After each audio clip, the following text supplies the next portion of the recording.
We got a good sized group coming in today. I see some familiar names. That's always good.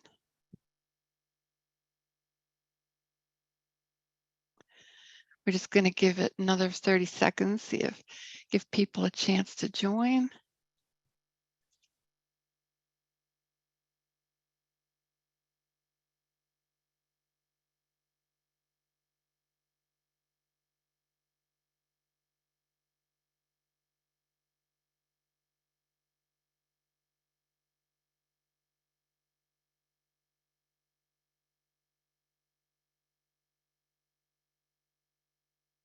Okay, let's get started. Welcome back, everybody, and thank you for joining the ACP National Deep Dive Webinar Series. I am, for those of you who don't know, I'm Robbie LaRocca, National Board Secretary and Professional Development Chair for ACP. I'd like to take a moment to thank our Executive Director, Laura, who ensures that these things go smoothly. And I'd also like to thank our sponsors. You can see them here. Laura, you can change that. You can put the slide up, change that slide now. The session will run 1 hour, and I encourage you all to use the participant Q&A to ask questions at any time during the presentation, as I'll be monitoring them. We do disable the chat so we can use that among ourselves in the event of any disruptions. So appreciate you just using the participant Q&A. And now it is my privilege to introduce two leaders in our field, Lisa Jones and Milena Maneva, co-founders of the Resilience Think Tank. Their presentation today addresses a topic that has come to our attention through member feedback. Where is the next generation of resilience professionals? And with that, I will hand it over to Lisa and Milena.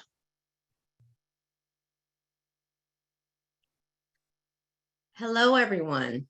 And first of all, I want to thank Robbie for reaching out to us and allowing us to present this to you. Also, ACP, I've been a member since, I won't tell you how long I've been a member, but I've always had a passion for the ACP and the things that they do, and I will continue to be a member until I can't be a member until they kick me out. But so we want to talk to you about finding the next generation of resilience professionals. Can you go to the next slide, please? So just a quick intro about who we are. So Milena and I are part of the Resilience Think Tank. The Resilience Think Tank, we founded this in 2021, and really was just a passion project for us. We were brought together by Mark Hoffman, and he had this idea of bringing together professionals to give back to our industry. So a little bit about Mark. Mark is, he won the Consultant of the Year for BCI 2 years in a row, so he must be doing something right. And he decided to reach out to us. Now, it's funny because all of us did not know each other. Like I knew James, Mark knew Milena, and Ashley and Andreas were, I think Milena knew Andreas, and I don't know how we all got together, but once we got together and had that first conversation, it worked so well. And we really found that we really wanted to give back to our community. We really wanted to find a way to provide a space for resilience professionals to share their ideas, to network, to really learn from each other. So that's where the Resilience Think Tank was formed. And so we're here today to provide you some of that thought leadership that we have. As you can see, we are global. So we have Milena, who's in Europe. We have myself and Mark, myself and James, as well as Ashley, who are in America, as well as Andres is also in Europe. And then we have Mark, who's in Canada. So we have a wealth of knowledge we love to share. So that's us in a nutshell. We'll tell you how to stay in touch with us a little later. So we want to start off with a poll question. So if you can bring up the first poll question. And we want to talk about the blind spot in our profession. So before we get into that, can you bring up our first poll question? So here's our first poll question that we want to ask this audience. So what has your time have been in the industry? Has it been less than a year, 2 to 5 years, 5 to 10 years, or more than 10. So we'll give you a few minutes to respond. And it looks like we have, there's some numbers here. It looks like more than 10 years is growing. So let's give it a couple more seconds to really flesh this out. Okay, we can end the poll. So it looks like we have 3% who are less than a year. Interesting. We have 2 to 5 years, 14%. We have 5 to 10, 17%, and we have 66% more than 10 years. Interesting. Okay. So this is going to be very helpful as we go through our conversation. So today we really want to focus on we want to provide you with some data that we've received about our industry and why we're going to sound the alarm of finding new professionals. We also want to give you tips on how to promote our profession, as well as where can we go in our industry to find new leaders. And we really just want to set the stage for what's next, as far as when you do become a professional, what are some of the tips that you need for leadership purposes? You know, how can you grow yourself? Particularly for those that have been in the industry for less than a year. So thank you for participating in the poll. So next slide. So can we bring up the next slide? So we want to look at the data, and this is something that is very important to us. And Milena will share some more information about this. But really, one thing that we wanted to show when we talk about this data is just highlight how lucrative our industry is, and there's a wealth of opportunity. Just in a recent podcast, so just to level set, this is not information that we put together. This is just a snapshot that has been provided for us from the PC management. They do a compensation report every year, and I'm sure most of the people who are on here, some of our experienced professionals, have probably actually participated in this in this report, the survey that's sent out every year. And one thing that was interesting to me through a podcast that Cheyenne Marlene just recently did, she said that there was a 30% of the respondents that she works with said that they were looking to hire BC professionals. Now, it might slow down slightly because of inflation and because of the slow or upcoming recession that we think we may be going through. But think of that, 37% in 2022 are saying it was highly likely that they were going to contract or hire more people into the profession. Milena, do you want to speak to this, to some of the data? Yeah, thank you, Liz, for the summary, and it's a pleasure to be here. One thing that's really interesting about this report is that you can see there is only 1% entering the industry. Now, this study has been conducted with 821 professionals, and they have defined, the different levels and seniority and the years of experience they have in the industry. But it's very evident from the data from this report, and we've looked at some other findings as well, that only 1% is joining this industry. Now, we've shared a little bit of data of who participated and what are the careers, between male and female. And approximately 33% of senior leaders were female and 65% were male. Now, this is very interesting because when we also looked at the data of who enters the industry and who gets promoted, a lot of the promotions are obviously given to our male colleagues. Now, this doesn't mean that our female colleagues are ignored. It probably means that there is just a very small team of people, and we have a next poll question actually that we will launch very soon just to test how many people you have in your teams, because we found out recently that there is a lot of 1 or 2 people teams that run business continuity management, and that could be for global organizations, that look after dozen of offices, and that's really, really interesting. So how can we attract new professionals to this industry? How can we take this data and transform it and bring it to management and show them the need that, look, we're not going to be here forever. We want to expand. We want to do a good job. How can we attract these new professionals and new blood, to our teams, to our companies? How can they run, a successful program? And at the moment, we don't have that, whether it's because there is not enough of funding, but as you look at the figures, as you look at how much earning potential there is, on the slide, it's just evident that our industry is very lucrative, and it can be very, very beneficial, for our development and for the progress of our companies.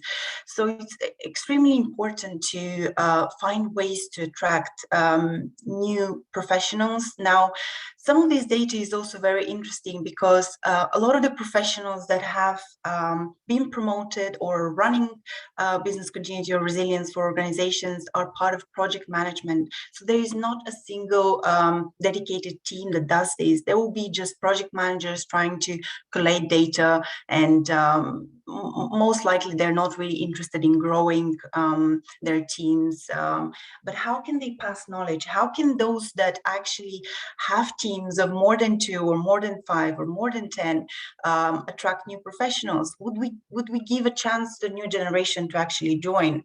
And if we can go to the next slide, we can look into some more data, which shares obviously the years of experience. So you can see that it's still lucrative. Even between 1 to 5 years of experience, you can still get a decent salary. Now, this doesn't mean that the salary is the most important thing here, and it doesn't mean that people with 1 to 5 years of experience in business continuity don't have other transferable skills. So how can we attract people from different industries? How can we be diverse in our choices to attract that new blood? How can we pass our skills? Now, we train all of our executive management and incident management and our peers and champions on how to, do the program effectively, how they can be successful at what we want them to achieve.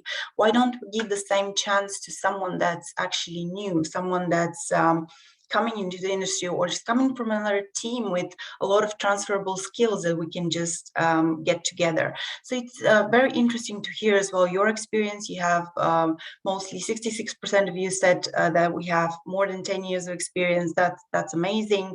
I personally joined the business continuity world in 2017, but I've been working in the financial services sector, and I've had risk management experience. So it was much easier for me to join this industry. In fact, I learned about business continuity when I studied my master's degree in risk management. There was a really interesting case study, and it just attracted me. It was just like a magnet because there is so much. We are probably one of the only departments and one of the only professionals that know so much about everything that our organization does, all the departments, what is important to them. And we know how to challenge the business as well. So how can we pass these skills, to someone new? How can we attract them? How can we give them what's needed?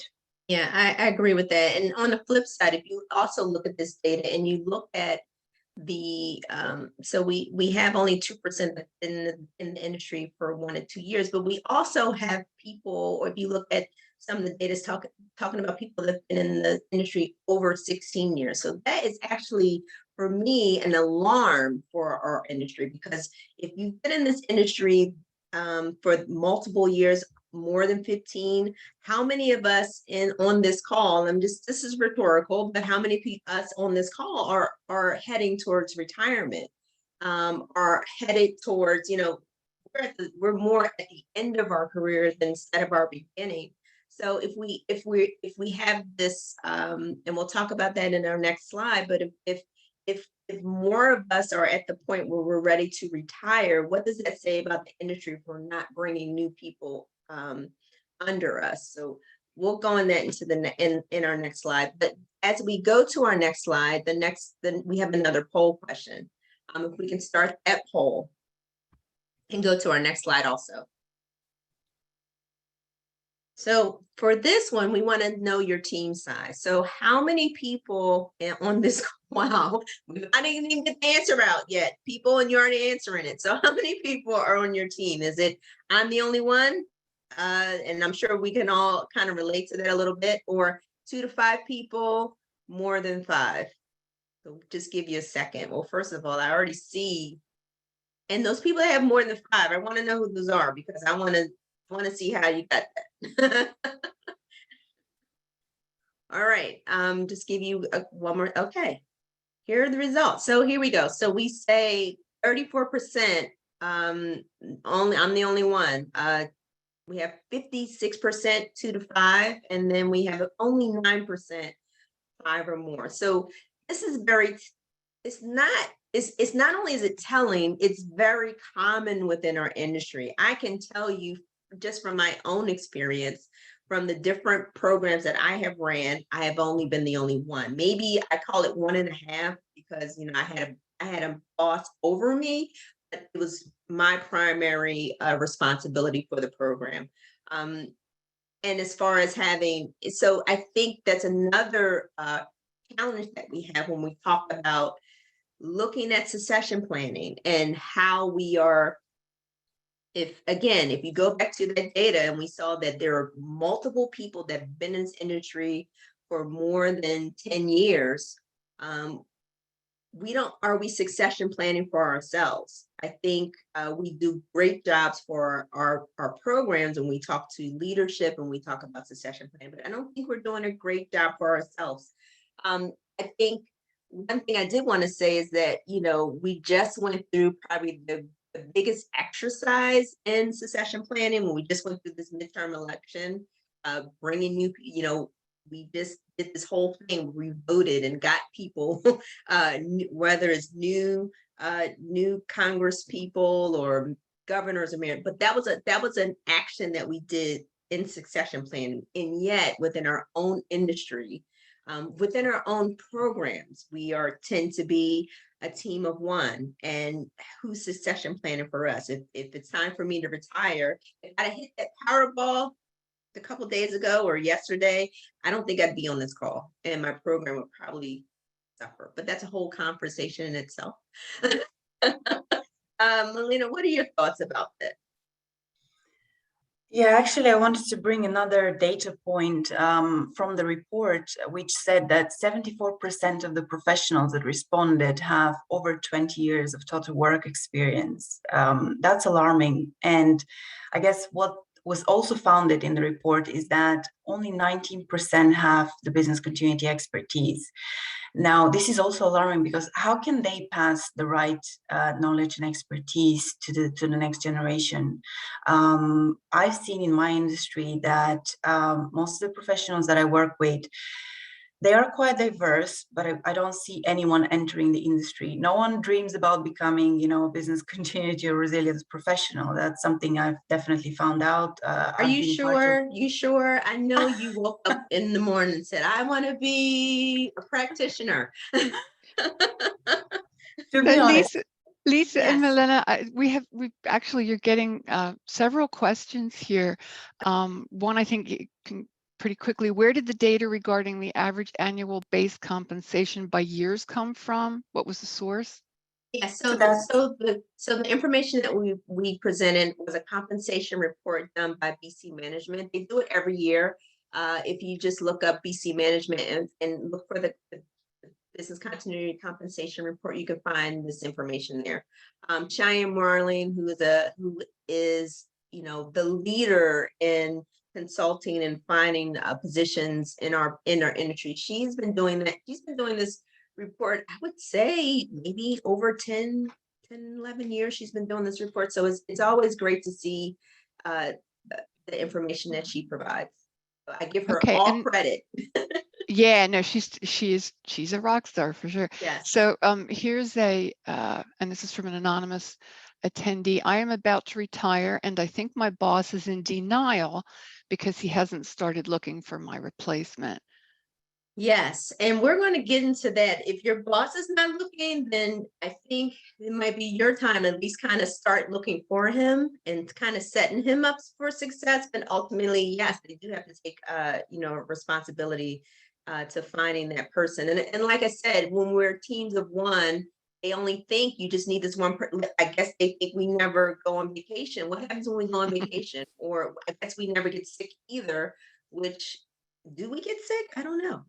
I think I've gotten sick a couple times, but that's Okay, go so we ahead. it's a good answer. We have a question from James Mitchell. Our profession is skewing a bit older, certainly. Our ACP chapters also tend to skew a bit older. As a Gen Xer, how do we attract younger members to our chapters and to our profession generally? Any thoughts on development of internship programs? Nice. So we'll go into that a little bit more. So please hold on to that question because we have a couple of things that we want to talk about that may help answer that question. If it doesn't, feel free to ping us again for that. Okay, there's a couple more real quick. Go ahead. We need to increase BCM's profile at universities and explain what we do. Oh boy. That was from Cynthia Wen. Did And someone read our slides beforehand? I totally agree. Go ahead.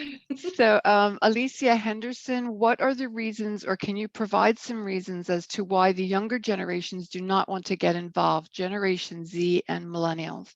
Okay, yeah, and we'll, again, great questions, and these are some other things that we will definitely discuss within our next slide. So let's go to our next slide. Yep.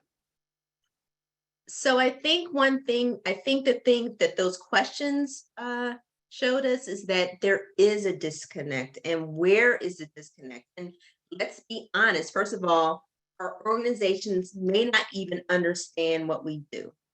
And it's probably it's not necessarily their fault that they don't understand what we do. Be honest, how many of us are able to smartly articulate the job that we do? Give you a prime example. My mom, I love my mom to death. And I would tell her what I did. I said, my mom would say, Lisa, what do you do? I said, I do contingency planning for organizations. If there's a disruption, I give them the tools so they can be able to continue doing their work. And she would pause, and then she would say, so you work with computers? Yep, that's what I do.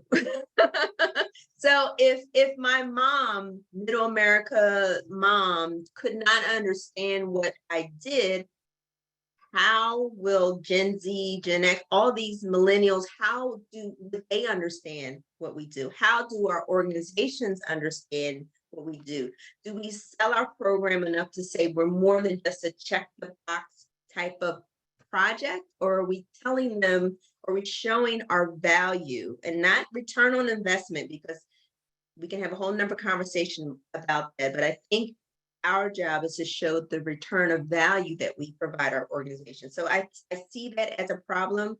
The other disconnect, I think, is the fact that we don't have a true career path of getting in business continuity. Again, we talked about education in universities. Unless if Milena did not go to the master's program to find out business continuity at the master's level, she found out about business continuity. We're not learning that in our in high school and elementary school. We're definitely not learning it in universities unless you may be in an emergency management program that you might hear about it. Or if you're doing a certification for CISSP, you might learn some things about business continuity. So we don't have the right career path or education path for people to learn about our organization and about our profession. And then like someone just mentioned recently, is the visibility within the organization. Where do we sit? Where do our programs sit in our organization? If we're just, let's say, many times I see programs sitting under cybersecurity, but then under IT security, but then it's more skewed to cybersecurity. Or maybe you're sitting under audit, but then they think it's more of a risk function, less of some value or return on value for the organization. So I think those those are several of the things that causes a disconnect. And then ultimately, what about the budget? What does your budget look like for your program? That is telling to understanding of how important the organization thinks of your program. So if I'm only getting $72, the most I can do is buy you a pizza, but I may not be able to deliver on a true program, or particularly enterprise-wide program that's going to be sustainable or comprehensive enough. So I think those are several things that that are the challenge and causes the disconnect. Milena, what are some of your thoughts on that? Yeah, I wanted to mention that I've seen recently that resilience is the new keyword, and it has been actually promoted, in early kindergartens and schools, and it's promoted within the career paths that students can actually choose, to gain their experience here in the UK and in Europe. So resilience is the next key word, and I think it's understood differently by different people. In the financial services sector, it can mean completely different thing to how someone understands personal resilience or mental resilience and all of that. So there is a disconnect. Because we can't explain to everyone what resilience means to us. So we can't have a unified, meaning for that, but we can definitely share our experience and examples. So I wonder how many of us have actually been to, some of the colleges or maybe schools, to talk about our profession. Do, let's say, your kids, if you have kids, go to school and talk about, yes, my mom is, a resilience professional. My dad is in crisis management or in business continuity. Can they actually be proud of that? How can we promote our industry to the younger generation? And how can we embed that resilience into them from the early ages? These are the sort of questions we need to obviously ask ourselves. And I guess we need to promote that a lot better. And I've worked with a lot of career college students who've chosen to come into the resilience field, but that was not their first choice. It was probably 10 or 20 on their list. However, due to space capacity, they had to just join the team. So it's quite interesting. And one thing I would want to add, we also have to leverage this time that we have the attention of not only leadership, we have the attention of the world. If a 7-year-old can tell me what supply chain is, which is, I know kids who can tell me what supply chain is. We tell them, we can't get this toy. They're like, oh, supply chain, mom. Yes. So if we can leverage this time and this opportunity to, be smarter in how we explain who we are, tying that back to real life. I think we have this opportunity to really educate others on what we do. So can we go to the next slide? So here's another interesting fact. So I just did a brief, did a quick study, or just pulled some examples of current job descriptions that are out there. And we're talking about a business analyst position. So if you look at it, you can probably figure out some of the things that are wrong with the qualifications or the required skills. First of all, we're asking people to have a minimum of 5 years experience in business continuity, or we're saying, they need to be PCI DSS, they need to be SOC 2. If I look at these qualifications, I wouldn't have gotten a job in business continuity. And we can all be honest and say I would say most of us on this call got into this industry because it was something that was assigned to us. It wasn't something that we, again, went to school for. For me, I learned about being a business continuity person starting out as administrative assistant who was assigned to work on a BC software.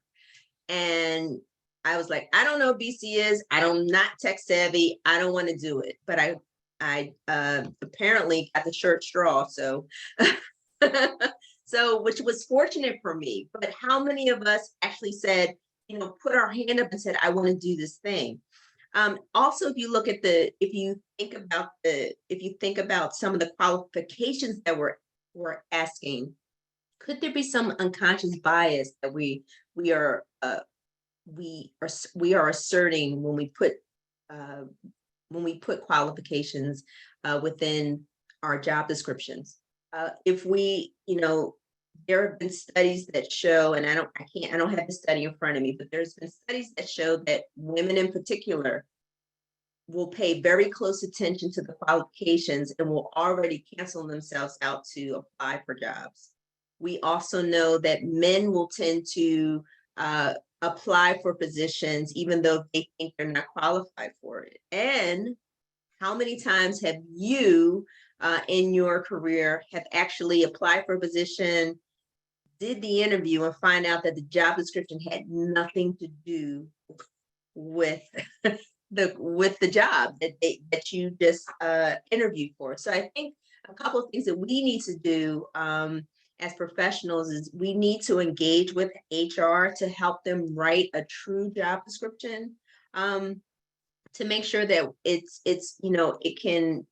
it will attract the right people, as well as not cancel out people to apply for positions. And then another thing that we know that, yes, although this experience and degree, and it's important to have some type of maybe some type of background in business continuity, we don't emphasize enough the soft skills. And I think if we emphasize that more, I mean, you have to know how to write a report. You have to know how to glean data. Those things are something that is beyond just having experience. And I think it could attract even a wider net of candidates into our profession. Milena, I know I've talked a lot, but Milena, what are some of your thoughts about it? Yeah, definitely. The first thing that comes to mind is that a lot of these job descriptions are either written with a very hard entry sense in mind, because people want to show that they know a lot, that they can do a lot, and the next person they hire, they don't want them to be less than what they can achieve, even if these requirements are not actually valid, or maybe they're just less important than the soft skills you just mentioned. I've seen a lot of requirements and years of experience for an entry-level position, as you've displayed here on the slide.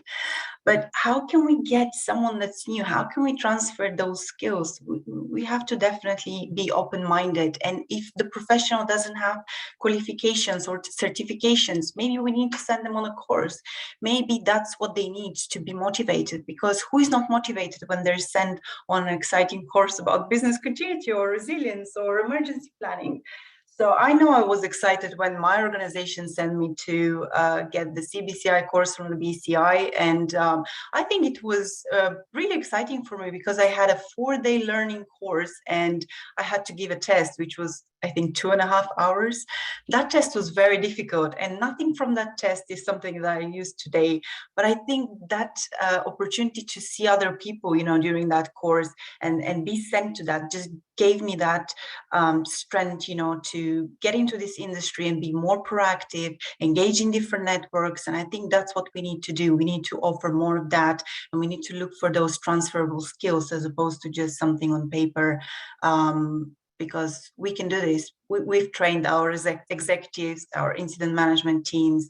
We know how to train the newcomers. So we just have to be more open-minded, and we shouldn't look for someone that looks like us. As my co-founder James Green likes to say, don't look for someone that looks like you. Go and find someone that's completely different, because you can always learn. Yes, I totally agree. And again, about those transferable skills, I think, like I said, I use my administrative assistant skills to hone my skills in business continuity. That was something that was easily transferable. And I think we need to, highlight that more. Yes, it's important to have the skills. Also, just to piggyback on this, something that just came to mind, when we look at the qualifications that some of these positions are asking for, it's very telling to say that maybe this will be a team of one, because they're looking for so much experience that they don't want to, they want to make sure they can have this person for a while by themselves without support. So I think this is also very telling. So again, when we are writing these job descriptions, we need to be careful or truly transparent in what we're doing. We need to be part of the conversation when we're working with HR, because if not, they will just go scrub something off of Google and just like everyone else and just put something together and think it's okay. And then finally, when we're part of the interview process, me as an interviewer or interviewee, we need to understand what is the true goal of the organization. Are they just looking for one person to fill a job, a global position for a team of one? It could be very telling in some of the qualifications that they're looking for within the job description. So, next slide, please. Can we jump in here with a quick question? We You're sure can. You're actually answering. There are several questions, many questions out here, and you've consistently answering most of them. But this is from Sarah Garrington, and Sarah says, "Great presentation. Do you think new flexible working models following the pandemic will encourage women into the profession? Data shows women are still often the caregiver, and full-time employment may not have been given an option previously." You know what, that's a very valid point. And I think, I definitely think this can encourage women to enter our profession. Particularly this COVID in general has allowed more people to enter just the workforce in general. Think about people, like you said, people are taking care of others, people with disabilities, who may had a hard time navigating through offices, people who are taking care of children. Now you have that opportunity where I can be home for my kids when they come home from school. If you know, and particularly again for women, we tend to care. Let's be honest, it's just this natural progression that caregiving tends to fall on women before it falls on a male, and that is just truth. So I definitely think there's opportunities for women to excel in this profession. What are your thoughts, Milena? Yeah, and something to mention, I don't see my job as a 9-to-5 type of job. I like to give a lot more of my time, and I think flexible working is very, very important. So if you have a working mom that can actually focus on the hours of 6 to 9 or 6 to 10 or anything like that, then you have to give them that opportunity. Yes, they might need to find a different time to speak to the peers and speak to business continuity champions and all of that. But essentially that will give them that flexibility, and it will attract more people in the industry. It will keep them as well. So if a lot of the women go on maternity or some will go on paternity as well, we need to give them that flexibility. I think that's really important. So it shouldn't be a 9-to-5, but we should be very clear about who we're getting in the industry and how people like to work.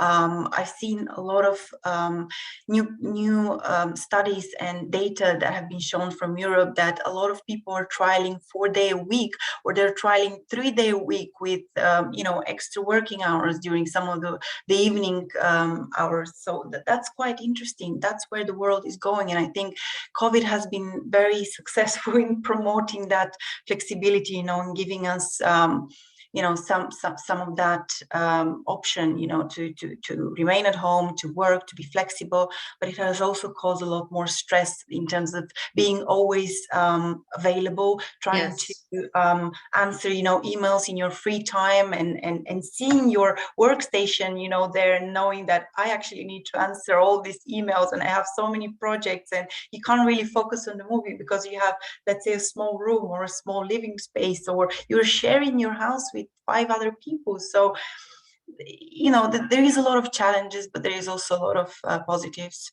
Yeah, I agree. Are there any other questions, Robbie? You are pretty consistently answering as you go along. I'll let you know. Okay, I told you people must have been looking at our slides before this.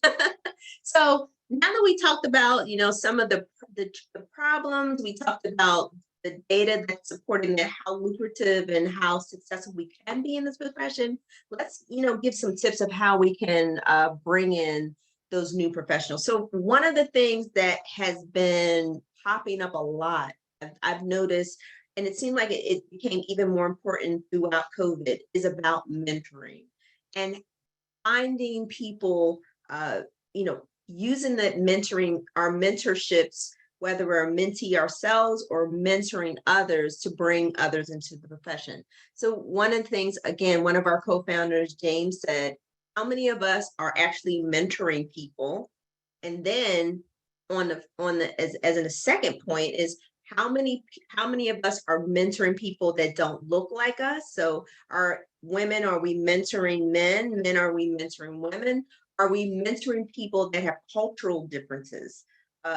Are we expanding our network to mentor people outside of our profession? And also, are we being mentored by people outside of our profession? So I think, first of all, this is very important. I don't think I can guarantee you that I wouldn't be as successful as I have been without my mentors. And when we talk about mentorship and being a mentor mentee, we're not talking, it doesn't have to be a formal program, even though I think there is positives and importance to form formal programs if we can within our organization for mentorship. But informal programs or just informal mentors are important. I find that just having informal, I call my friends my mentors. I call people that I encourage my mentees, even though we don't formally necessarily have to meet every month. We don't have this checklist that we have to do to say I'm mentoring you, but just showing someone encouragement and sharing your experience, transferring that knowledge is something that, again, has helped me. From the first time I did my first presentation at a conference, I didn't do that because I thought I could do it. I actually did it because someone encouraged me to do it. And once you surround yourself in your network with people that see some potential in you, or if you have questions, that's the best thing you can do, is just from a mentoring aspect. Milena.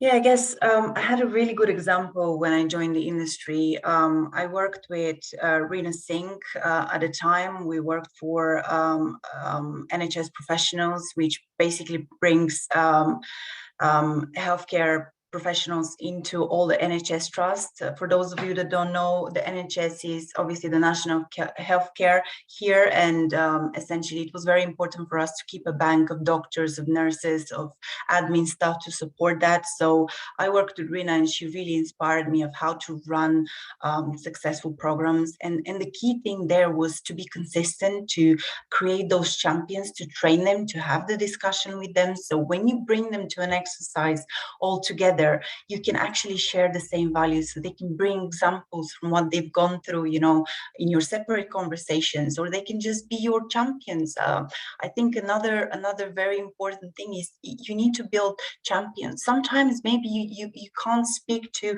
your senior management, or maybe your voice is not heard, in their views or in their rooms, or you maybe not even be able to get a table or a seat at the table with them. So you need those sponsors that can vouch for you, that can talk about your achievements, that can tell, yes, Lisa did this and Lisa can do this, and I have full trust in Lisa because she knows everything about the organization, and if I have an issue or if I have a question, I'm going to go to Lisa. So getting sponsors, it's very, very important. And if you have a mentor, it's amazing. But if it doesn't work out, you can always find a group of professionals that you can discuss an issue. And I know I'm part of a lot of groups, including the BCI Women in Resilience, and obviously we have the Resilience Think Tank, and we try to promote new professionals and newcomers, and obviously experienced professionals into this industry. So it's creating that sense of security, so people can talk and share, and obviously it raises the awareness. You can go out tomorrow and say, well, I found out from my mentor, from my sponsor, that I'm great at this and I can keep going because they inspired you to do more. And that's, I think, very important. Oh, definitely agree. And again, like she said, particularly through organizations, again, I can't speak enough about the ACP. for me, when I was sent to this software training for 2 days, I found out about the ACP. And then when I found out about the ACP, I networked and I found mentors. And when I found my mentors, I got me on this trajectory. So I can't speak enough about mentoring, whether you're a mentee or you're mentoring.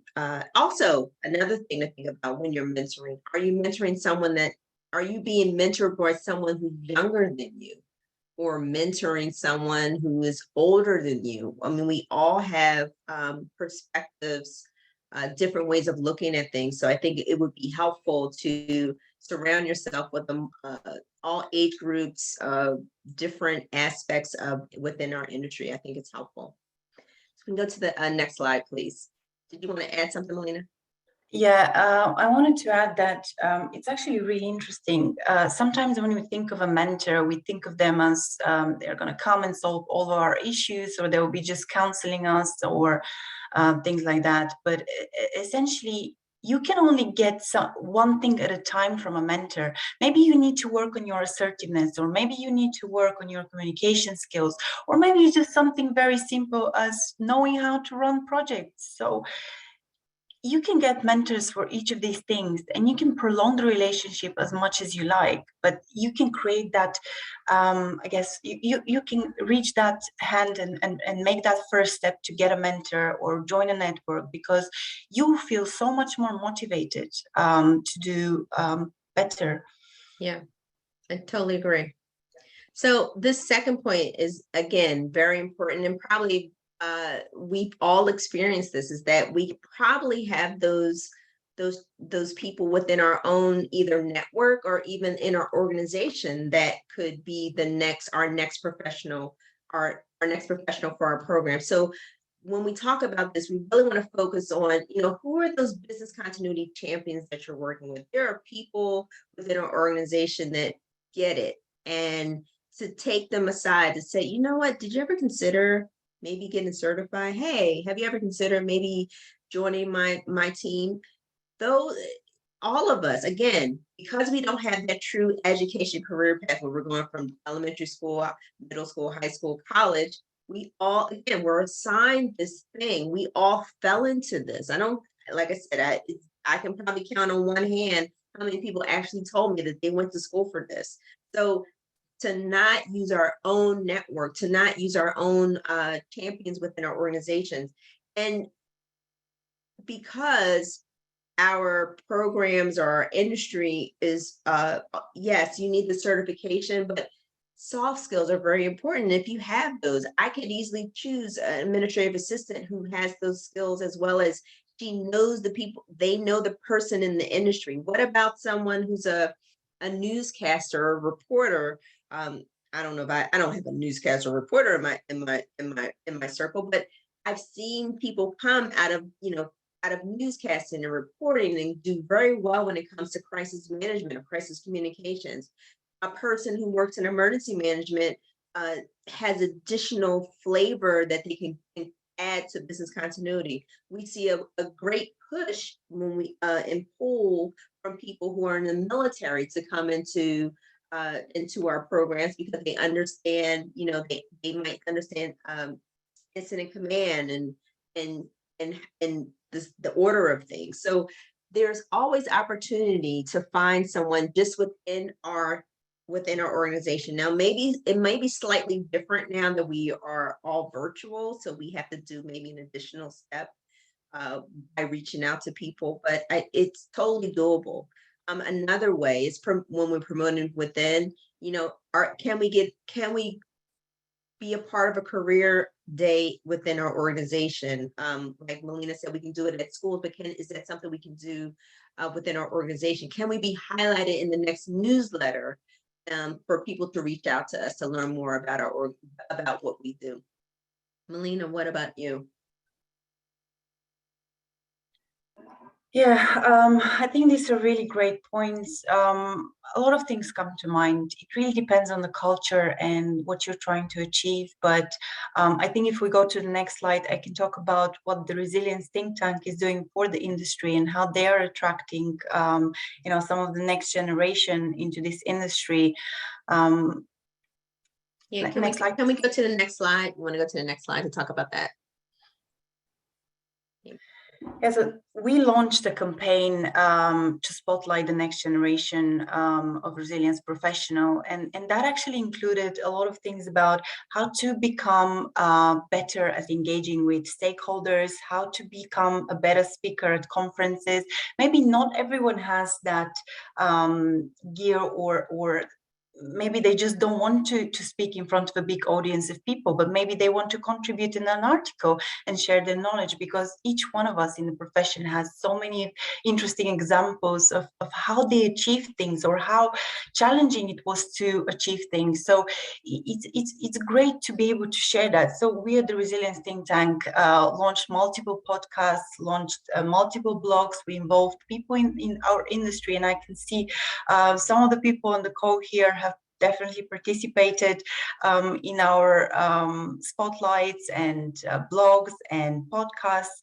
And we've also done several interviews with some of the rising professions in the field. So if this inspires you, maybe this is something you can do as well within your organization to attract more people. Maybe when there are newcomers or to your organization, maybe you can talk to them about resilience. Maybe you can organize, simple lunches and learns. I know this sounds really, really basic, but it actually helps, because one person will tell the next, and then here you go, you have a few people interested to join your team. And if there is an opportunity, you know who to reach out to.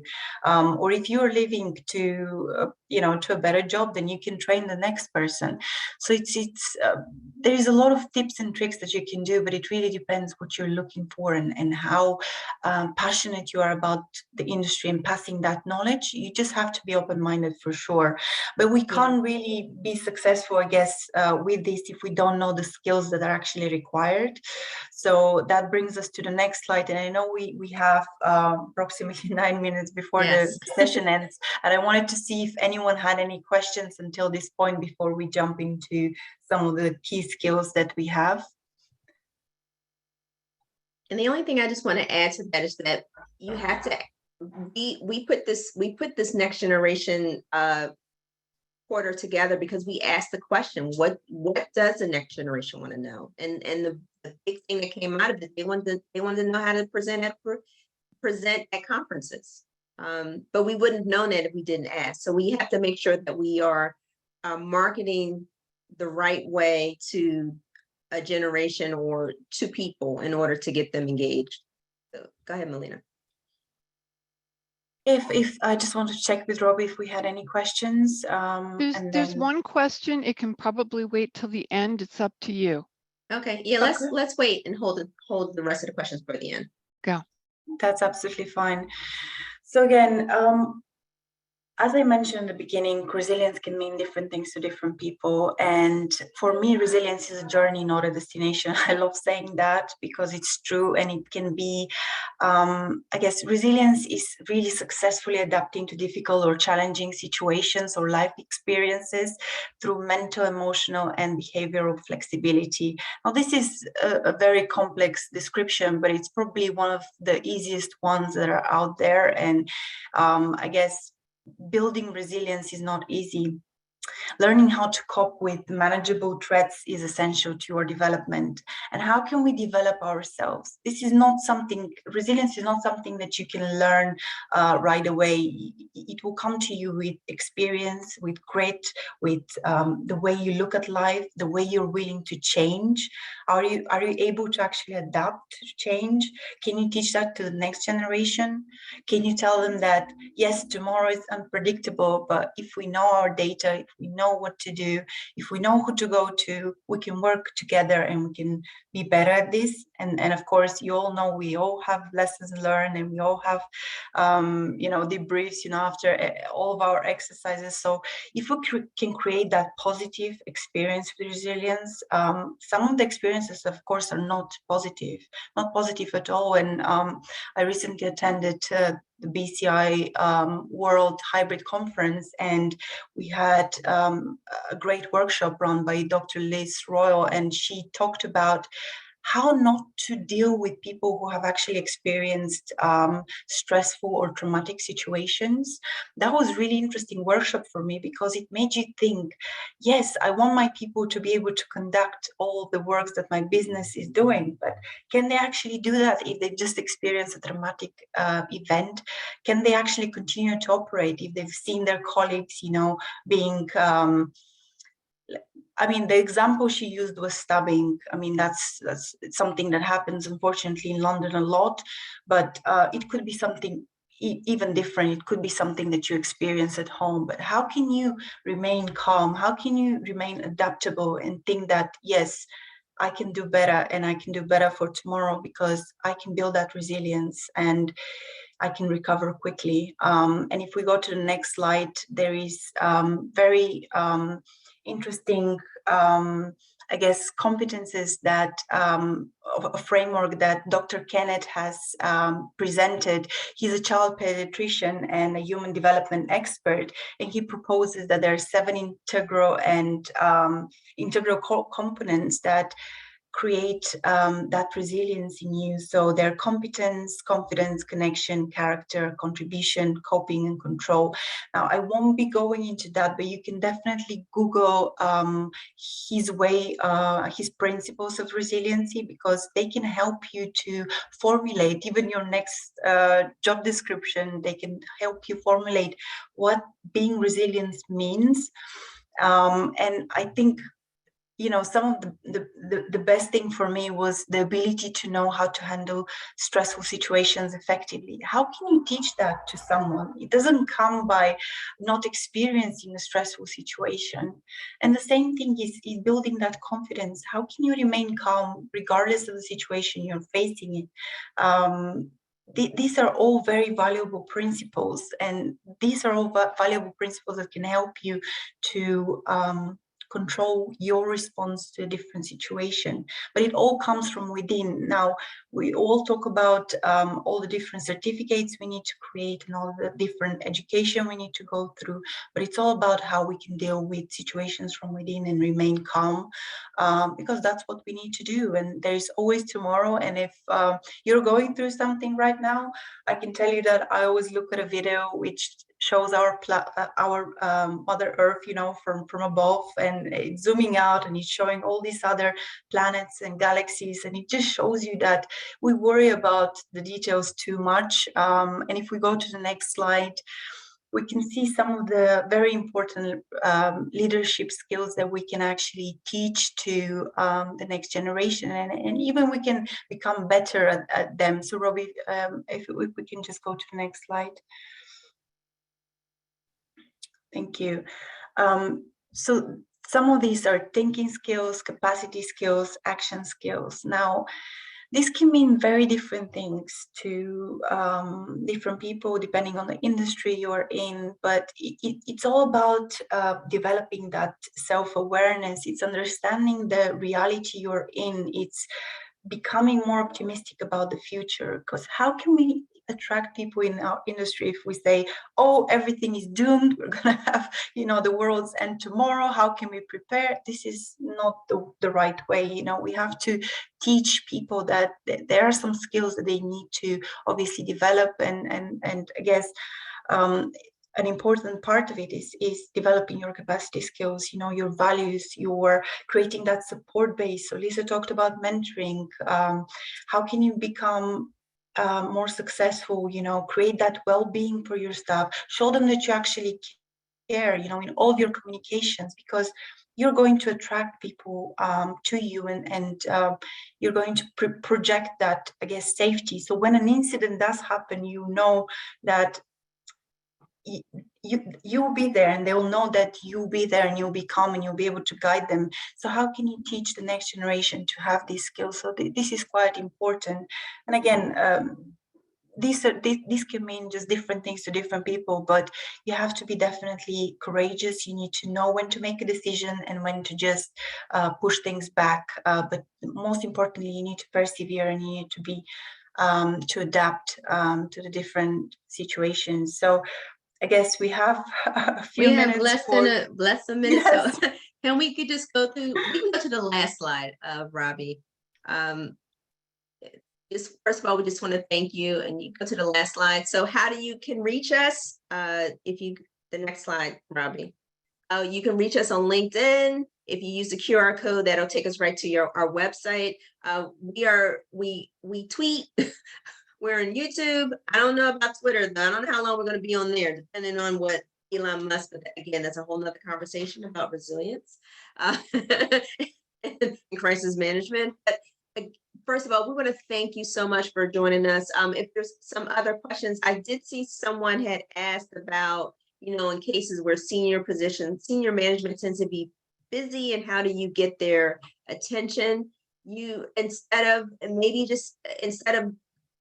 going just to senior management, go to a smaller group, maybe middle management, and just go to multiple people. Don't just rely on just one person, because when you have enough people that you engage with, they'll champion for you if they see some value in you. So that's all I have. Robbie. Yeah, good answer. And thank you, Lisa and Milena, so much. I have copied the content of the Q&A, and I will send them to you, and you can see who asked those questions. So there were some comments as well. But thank you both very much. I learned something. I always learn something new, but I learned something today for sure. Just for the audience, DRI and others will give you credit for joining our webinars toward your certifications. I would be remiss if I didn't give a plug for 100X. If you haven't seen that yet, take a look for a fundraising opportunity for your chapter. And please look out for the December 6th webinar on chapter governance best practices that's coming up. You'll see it in news and views. So again, thank you everybody for joining. Be safe. And I can't believe I hear myself saying this, but happy Thanksgiving. Right. Okay. Take care, everybody. Thank you. Thank you.